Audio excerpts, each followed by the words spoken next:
Hello hi सांग मैंने गोटे नुआ बिंदी ब्लॉग रे आपण मानक स्वागत करुचे। आज मु संबलपुर तालचेर लोड करुचे। आपण मैंने देखि पारथु मु गाड़ी को लगे देछि वर्तमान लोडिंग भी स्टार्टिंग हो गलानी। एटा की पाइप गुरा लोड होचे मु जाने ना। एटा बोरवेल पाइप बढ़िया दिसुचे।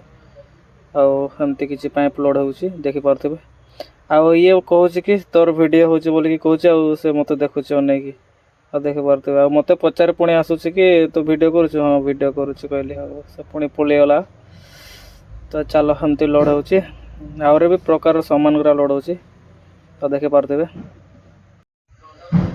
देखि पारथबे लोडिंग फाइनली सरी जाइछि। मु गेट फेट लगे कि ताला मारी देली। मु सेटु बाहरी गली देखि पारथबे।